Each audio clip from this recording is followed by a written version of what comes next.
പ്രിയമുള്ളവരെ നമസ്കാരം. കേരള കോളിംഗിലേക്ക് സ്വാഗതം. ഇത് മൈക്കിൾ കാട്ടാക്കട. ഒരു കാലത്ത് നിരവധി ഗായകരുടെ ആലാപനങ്ങൾക്ക് താളം കൊടുത്ത തബലവാദകൻ മൈക്കിൾ കാട്ടാക്കട. ഇന്ന് പക്ഷേ ആ കൈവിരലുകൾ അദ്ദേഹത്തിൻ്റെ നിയന്ത്രണത്തിലല്ല. എങ്കിലും ഏതൊക്കെയോ താളത്തിനൊത്തു കൊട്ടാൻ തുടിക്കുകയാണ് അദ്ദേഹത്തിൻ്റെ കൈവിരലുകൾ. അദ്ദേഹത്തോടൊപ്പം അല്പസമയം അദ്ദേഹത്തിൻ്റെ വീട്ടിൽ.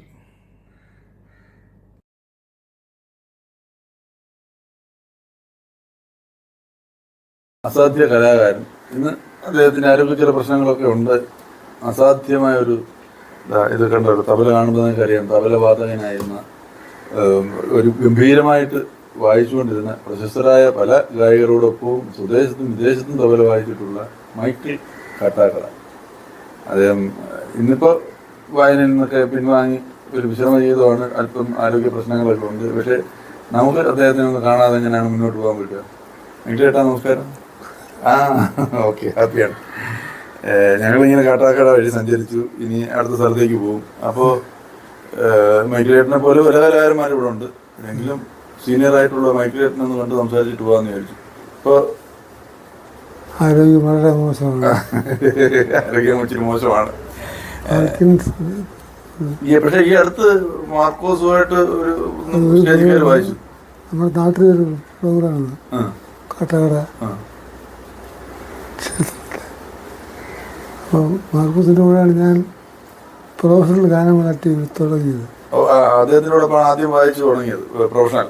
അതെ, അത് എത്രയോ വർഷം നിൽക്കുകയായിരുന്നു. അപ്പോൾ അത് കഴിഞ്ഞിട്ട് പിന്നെ കുറേ കാലങ്ങൾക്ക് ശേഷം അദ്ദേഹത്തിനെ സ്റ്റേജിൽ കണ്ടപ്പോൾ ആരോഗ്യ പ്രശ്നങ്ങളെല്ലാം മറന്നു. ആരോഗ്യ പ്രശ്നം ഞാൻ കിടക്കുകയായിരുന്നു. സമയമായപ്പോൾ എന്തോ ഒരു ഊർജം ഞാൻ അങ്ങനെ പോയി സ്റ്റേജിൽ കയറി പോയി വായിച്ചു. അദ്ദേഹത്തിന് നല്ല കാര്യമായി, എനിക്ക് അദ്ദേഹത്തെ കണ്ടപ്പോൾ കാര്യമായി. അങ്ങനെയാണ് ഇയാൾ കുറേ വർഷങ്ങൾക്ക് ശേഷം. കാട്ടാക്കട തന്നെയല്ലേ സ്വദേശം? അതെ. ഈ ആദ്യമായിട്ട് ഒരു പ്രൊഫഷണലായിട്ടൊരു സംഭവം വായിച്ചു തുടങ്ങുന്നത് എപ്പോഴാണ്?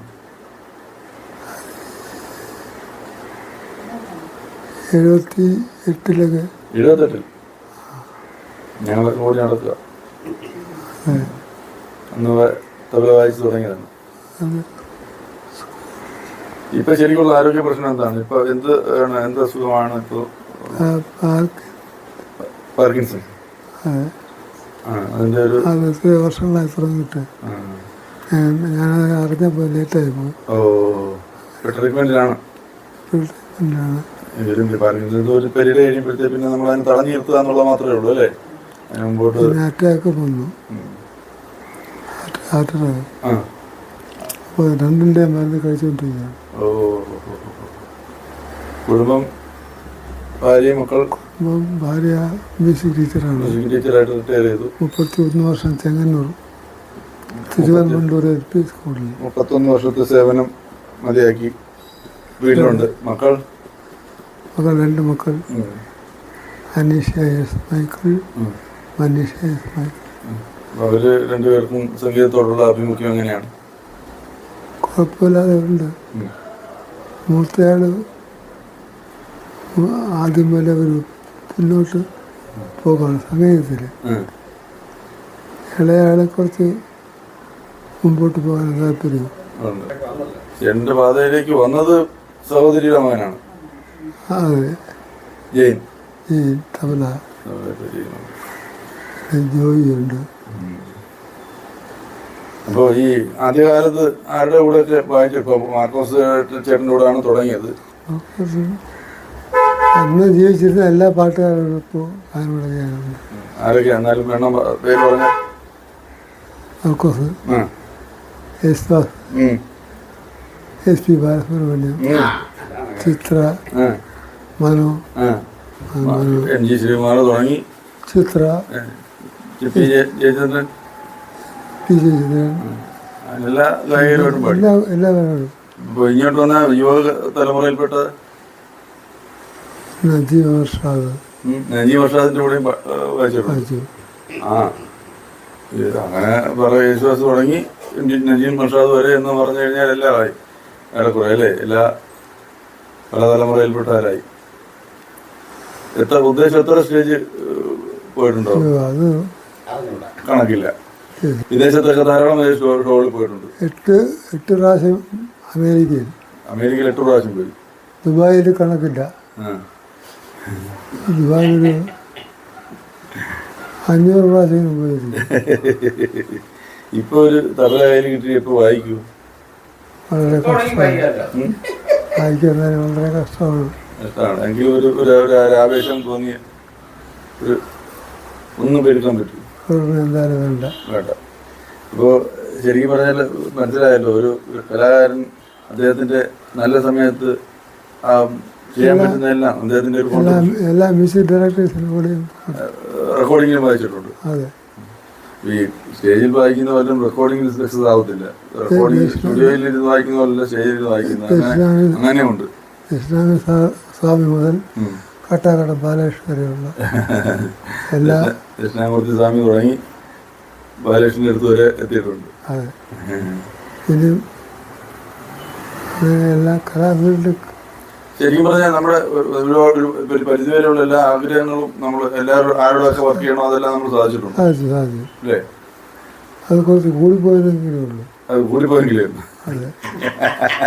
ആഗ്രഹത്തിൽ കൂടിപ്പോയെങ്കിലേ ഉള്ളൂ. എല്ലാം സാധിച്ചു. ഇപ്പൊ പിന്നെ ട്രീറ്റ്മെന്റും മെഡിസിനും ഒക്കെ ഉണ്ടല്ലോ. അതുകൊണ്ട് ഇത് എനിക്ക് സന്തോഷമുള്ള ആകാശവാണി സംഘടിപ്പിച്ച മത്സരത്തിൽ 1979 എനിക്കാണ് അവാർഡ് കിട്ടിയത്. ഇല്ല, ഇവിടെ നിറച്ച് അംഗീകാരങ്ങളുടെ കൂമ്പാരമാണ് ഇവിടെ കാണുന്നത്. അപ്പൊ ഇതെല്ലാം ശ്രദ്ധിക്കപ്പെട്ട അവാർഡുകളാണ്. പിന്നെ മദ്രാസിൽ വെച്ച് റേഡിയോ മിർച്ചിയുടെ ഒരു അവാർഡ് കിട്ടി. റേഡിയോ മിർച്ചിയുടെ അവാർഡ്. അപ്പോ ശരിക്കും നമുക്ക് ഈ പറഞ്ഞ പോലെ അംഗീകാരങ്ങൾ ഒരുപാടുണ്ടെങ്കിലും ഒരു ഉയർന്ന തലത്തിലുള്ള അംഗീകാരം പറഞ്ഞാൽ ഏതായിരിക്കും നമുക്ക് എടുത്തു പറയാൻ പറ്റും? ആദ്യമായിട്ട് കേരളത്തിൽ തബല വായിച്ചതിനും മൃദംഗം വായിച്ചതിനും ഒരു ഇന്ത്യൻ സംസ്ഥാന അവാർഡ് വാങ്ങിച്ചത് മൈക്കിളാണ്. അത് പലർക്കും അറിയില്ല. അത് തബലയ്ക്കും മൃദംഗത്തിനും അങ്ങനെ ഒരു ആർട്ടിസ്റ്റ് ഇന്ത്യയിലില്ല. അതൊക്കെ ഓർമ്മയുണ്ടോ? അത് മൈക്കിളാണ്. പറഞ്ഞ കാര്യം സത്യമാണ്. കള്ള പറയില്ലല്ലോ. അല്ല, അതുമല്ല ഓർമ്മയുണ്ടോ? ഒരു ഉച്ചയായിട്ട് കിട്ടുമെന്ന് ഡൗട്ടുണ്ട്. കാര്യം ബാലകൃഷ്ണ പറഞ്ഞുകൊണ്ട് സത്യമായിരിക്കുമല്ലോ. സത്യമാണ്. അത് കൊടുത്തായിരുന്നറിയാമോ? രാഷ്ട്രപതിയാണ് കൊടുത്തത്. ഇന്ത്യൻ രാഷ്ട്രപതിയാണ് കൊടുത്തത്. മൃദംഗത്തിൽ വായിച്ചത് പുള്ളി തവലയിൽ വായിച്ചു. അന്ന് മൃദംഗം കിട്ടിയില്ല, തവലയിൽ വായിച്ച് കൈ കൊടുത്തു. മൈക്കിളിന്റെ വായന എന്ന് പറഞ്ഞാൽ കഴിഞ്ഞ ദിവസം ഇവിടെ മർക്കോസിന്റെ കൂടെ പുള്ളി വന്ന് ഒരു പാട്ട് വായിച്ചു. അപ്പൊ കൂടെ വായിച്ചത് ഇപ്പോഴത്തെ തബലയുടെ വേറൊരു ഉസ്താദുണ്ട്, മുരളി എന്ന് പറയും. മുരളി എന്നോട് പറഞ്ഞത്, അന്ന് ഞാ തൊട്ട് കഴിഞ്ഞാൽ, ഞാൻ എന്ന് പറഞ്ഞാൽ ഒരു സ്വരമാണ്, അത് തബലയുടെ ഒരു സ്വരമാണ്. ഞാൻ തൊട്ട് ഇവിടെ ആർക്കും പറ്റൂല. ആ ഞാ തൊടാൻ, ആ നാദം എന്നാണ് അതിന്റെ കറക്റ്റ്, നാദം തൊടാൻ ഇവിടെ ആർക്കും പറ്റൂല.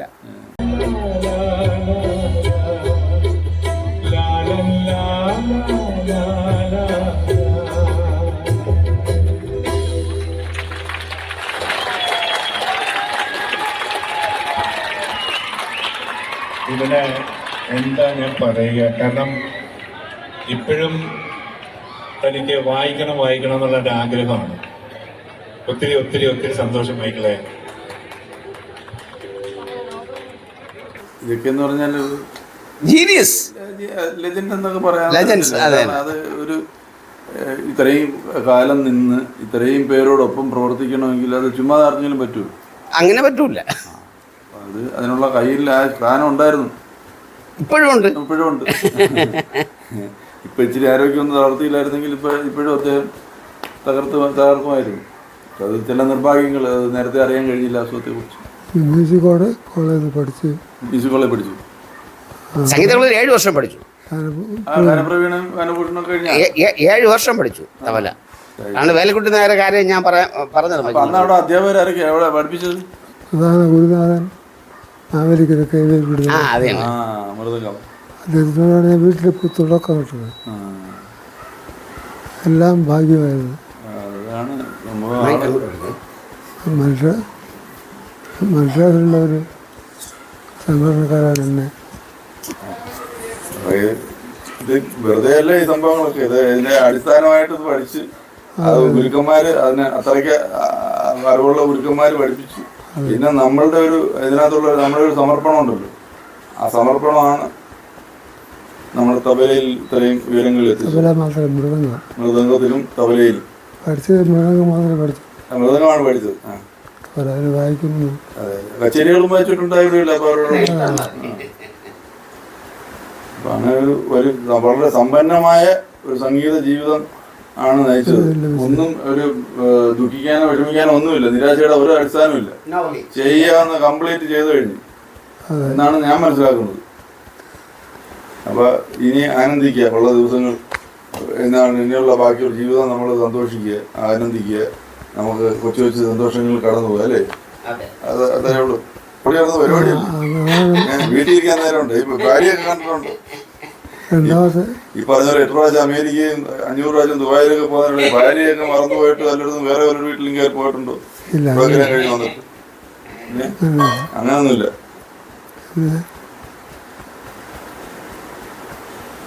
എന്തായാലും ഞങ്ങൾക്ക് ഇത്രയും നേരം മൈക്കിലേറ്റിനോടൊപ്പം സംസാരിക്കാൻ കഴിഞ്ഞാൽ വളരെ സന്തോഷം. കാരണം എന്ന് വെച്ച് കഴിഞ്ഞാൽ ഇങ്ങനൊരു കലാകാരനെ കാണുകയും സംസാരിക്കുകയും ചെയ്തില്ലെങ്കിൽ പിന്നെ ഞങ്ങൾക്ക് തീരെ നഷ്ടമാണ്. അപ്പോൾ ആ നഷ്ടമുണ്ടാകാതെ ദൈവം നമ്മളെ കാത്തു. ഞങ്ങൾക്ക് ചേട്ടനോടൊപ്പം കാണാനുള്ള അവസരം ഇത്രയും നേരം സംസാരിക്കാൻ പറ്റി. വളരെ സന്തോഷം. ഒരു കുഴപ്പമില്ല.